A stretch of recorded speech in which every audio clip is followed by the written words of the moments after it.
Assalamualaikum warahmatullahi wabarakatuh. Perkenalkan, nama saya Melda Tegar, NPM 19510203669. Kelas E Perbankan Syariah semester 5.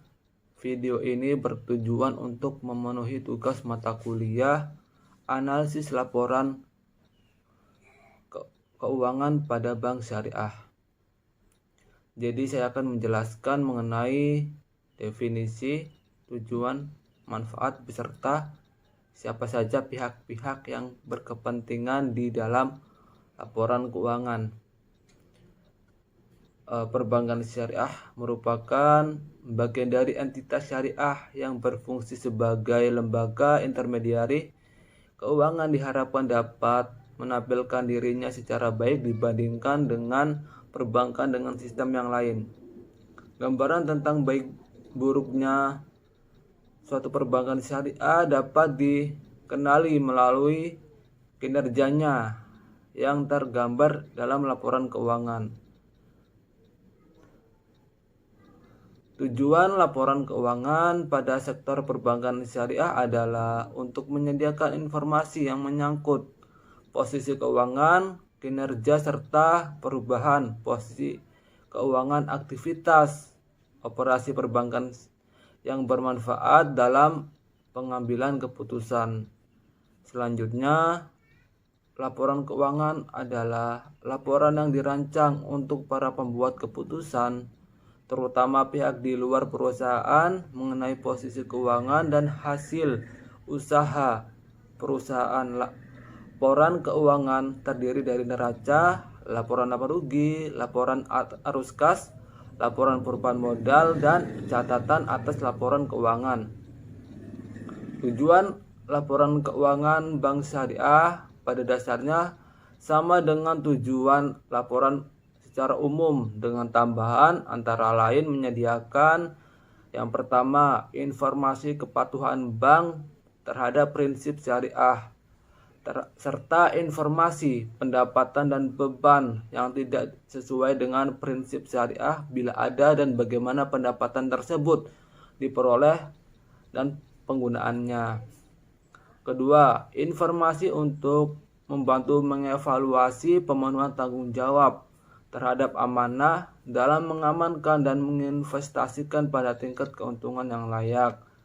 Ketiga, informasi mengenai tingkat keuntungan investasi yang diperoleh oleh pemilik dan pemilik dana investasi terkait. Dan keempat, informasi mengenai pemenuhan fungsi sosial bank termasuk pengelolaan dan penyaluran zakat. Menurut Muhammad, tujuan utama menyajikan informasi keuangan adalah yang pertama, dasar pengambilan keputusan. Dua, monitoring perkembangan khususnya keuangan bank syariah. Ketiga, pengendalian keuangan. Dan keempat, evaluasi terhadap pencapaian tujuan. Nah, selanjutnya ada beberapa manfaat yang bisa dirasakan dari adanya analisis laporan keuangan pada suatu bank adalah sebagai berikut. Yang pertama, perkiraan terhadap hasil dan kondisi keuangan bank.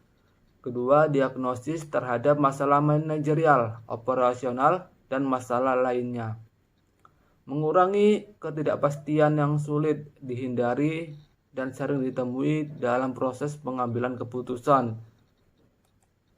Pertimbangan awal dalam pemilihan investasi. Dan yang terakhir, mengukur tingkat keberhasilan manajemen bank.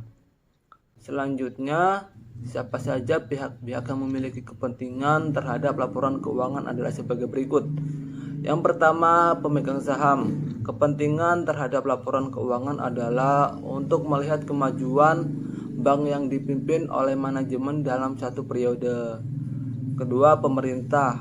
Baik bagi bank pemerintah maupun swasta, laporan keuangan digunakan untuk melihat kemajuan bank yang bersangkutan, dan pemerintah juga berkepentingan terhadap kepatuhan bank dalam melaksanakan kebijakan moneter yang telah ditetapkan. Selanjutnya, manajemen. Laporan keuangan bagi manajemen adalah untuk menilai kinerja manajemen bank dalam mencapai target yang telah ditetapkan. Selanjutnya karyawan. Bagi karyawan, dengan adanya laporan keuangan untuk mengetahui kondisi keuangan bank, sehingga karyawan perlu mendapat kesejahteraan apabila bank mengalami keuntungan dan sebaliknya apabila bank mengalami kerugian, karyawan perlu melakukan perbaikan. Dan yang terakhir, masyarakat luas. Bagi masyarakat luas, laporan keuangan bank merupakan suatu jaminan terhadap uang yang disimpan di bank, sehingga masih tetap mempercayakan dananya disimpan di bank yang bersangkutan atau tidak.